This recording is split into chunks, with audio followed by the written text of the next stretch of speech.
शिवसेनेचे पक्षप्रमुख उद्धव ठाकरे मराठवाड्याच्या दौऱ्यावर येणार आहेत. तत्पूर्वी अंबादास दानवे शिवसेनेचे नेते या दौऱ्याची पूर्ण पाहणी करतायत. आज परभणीमध्ये त्यांनी पाहणी केली. सर, कशा प्रकारे हा दौरा असणार आहे? शेतकऱ्यांच्या अनुषंगाने दगाबाज रे असं नाव या दौऱ्याला तुम्ही दिलंय. बिलकुल दगाबाज सरकार या महाराष्ट्रात आहे. सगळ्या ज्या गोष्टी सांगितलेल्या आहेत त्याच्यात कुठे होत नाही आणि जे सांगितलं ते करत नाही. दगाबाजी जनतेशी केली जाते, शेतकऱ्यांशी केली जाते, माता भगिनीशी केली जाते. त्यामुळे दगाबाजरे या नावाने, कारण दगाबाजी आत्ताची जी आहे ती आम्ही जनतेच्या समोर, शेतकऱ्यांच्या समोर आणू इच्छितो की सरकारने जे पॅकेज जाहीर केलं शेतकऱ्यांसाठी, हे पॅकेज दगाबाजी आहे. 31,500 कोटी रुपयाचं हे पॅकेज आहे. हे खोटारडं आहे.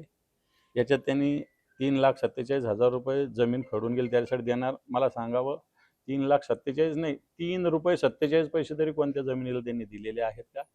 ही दगाबाजी झाली. इन्शुरन्सचे पैसे मिळणार सांगितलं. मला सांगावं, 1 रुपयाचं इन्शुरन्स तरी कोणाला मिळेल का? रब्बीचे 10,000 रुपये देणार सांगितलं होतं. सांगावं की 10,000 रुपये कोणाला मिळाले का? NDRFच्या निकषानुसार 3 हेक्टरसाठी जमिनीसाठी देणार, सांगावं कोणाला दिले का? बागायती जमिनीसाठी जे देणार होते कोणाला दिली का? तर बिलकुल दिलेलं नाही. बहुवार्षिक जे पीक असतात, फळबागा असतात, त्याच्यासाठी द्यायची रक्कम ती कोणाला दिली? याचाच अर्थ सरकार शेतकऱ्यांशी दगाबाजी करतं. कर्जमुक्तीच्या बाबतीत सुद्धा त्याचे याच सरकारने घोषणा केली होती की आम्हाला सत्तेवर येऊ द्या, कर्जमुक्ती करू. 1 वर्ष होत आहे तुम्हाला सत्तेवर यायला. शेतकऱ्यांना कर्जमुक्तीसाठी लढा द्यावा लागतो. याचाच अर्थ हे सरकार दगाबाज आहे. आणि ही दगाबाजी जनतेच्या दरबारात माननीय उद्धवजी ठाकरे साहेब, 4 दिवसाचा पूर्ण मराठवाड्याचा दौरा या परभणीमध्ये उद्धवजी ठाकरे साहेब 7 तारखेला आणि 8 तारखेला असे 2 दिवस या परभणी जिल्ह्यात आहेत. निवडणुकीपूर्वी ही उद्धव ठाकरेंची नौटंकी आहे असं भाजपचे नेते आणि विरोधक म्हणतात. कोणती निवडणूक आहे? निवडणूक कोणती डिक्लेअर केली का तुम्ही? तुमच्यात दम आहे का? निवडणुकापुरती मग तुम्ही काय हे पॅकेज डिक्लेअर केलं, निवडणुकीची नौटंकी म्हणायची का? काय म्हणायचं आम्ही? तुम्ही जे जाहीर केलं हे द्या ना. तुम्ही दिलं ना तर आम्ही जाणार नाही, दौरा रद्द करतो, तुमचं आभाराचं आम्ही फलक लावू. चला, हे आमचं सांगणं आहे की तुम्ही जे 32,000 कोटी रुपये दिले शेतकऱ्याच्या खात्यात टाकावे. उद्धवजींचा दौरा रद्द होईल.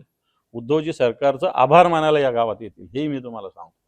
दुसरीकडे आज आशिष शेलारांनी पत्रकार परिषद घेतलेली आहे की जे काही महाविकास आघाडीचे जे काही नेते निवडून आलेत, मग खासदार असो आमदार असो, त्यांच्या इथं मुस्लिम आणि अल्पसंख्याक असे दुतर्फा अशी बोगस वोटिंग झालेली आहे आणि त्यामुळेच हे सगळे निवडून आलेत. मग यावर बोट का ठेवत नाहीत असं त्यांचं म्हणणं आहे. मला असं वाटतं आमचा विषय हिंदू मुस्लिम नाही, दुबार मतदार नोंदणी हा विषय आहे, वयाचा विषय आहे. मुलगा 125 वर्षाचा आणि बाप 45 वर्षाचा कधी बघितलं का? शौचालयाचा पत्ता कधी बघितला का? बघितला कधी? म्हणून बाप हिंदू मुलगा मुसलमान हे कधी बघितलं का? मी मतदार यादीचे तुम्हाला पुरावे सहित दाखवतोय सगळे. त्याच्यावर भारतीय जनता पार्टीने याला जाती धर्माचा रंग देण्याचा प्रयत्न करू नये. भारतीय जनता पार्टी निवडणूक आयोगाची दलाली का करते? निवडणूक आयोगाचे प्रयुक्त आहे का आशिष शेलार? निवडणूक आयोगाची दलाली भारतीय जनता पार्टीने करू नये. आम्ही निवडणूक आयोगावर आक्षेप घेतोय. जर निवडणूक आयोग तुमचा असेल तर मला असं वाटतं निवडणूक आयोगाच्या कार्यालयावर भारतीय जनता पार्टीची शाखा म्हणून फलक लावा लागेल. येणार का असं आंदोलन आम्हाला करावं लागेल. निवडणूक आयोगाने उत्तर द्यावं ना. भारतीय जनता पार्टी का देते? प्रकाश सुर्वे असं म्हणतायत की आई ही मराठी ही आई आहे आणि हिंदी जी आहे ती मावशी आहे. एक वेळेला आई मिली तरी चालते, मात्र मावशी जगली पाहिजे. मला वाटतं आपल्या संस्कृतीमध्ये आईचं महत्त्व वेगळं आहे.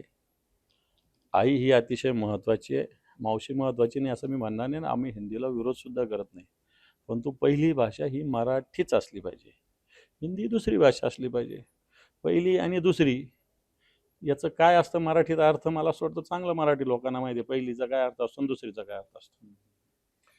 आज अमोल मिटकरींनी एक वक्तव्य केलं की देवेंद्र फडणवीसांनी केंद्रात जावं आणि पुढच्या कार्तिकीला अजित पवारांनी मुख्यमंत्री म्हणून पूजा करावी. कसं बघता याचं वक्तव्य? अमोल मिटकरी बोलत असतात, त्यांच्या नेत्यावरची श्रद्धा चांगली आहे, एवढंच म्हणता येईल. फडणवीसांनी केंद्रात जायला पाहिजे वाटतं, ते त्यांच्या पक्षाचा विषय.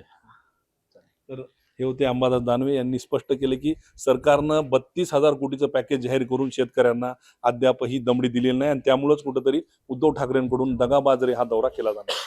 पंकज क्षीरसागर, एबीपी माझा, परभणी. एबीपी माझा, उघडा डोळे बघा नीट.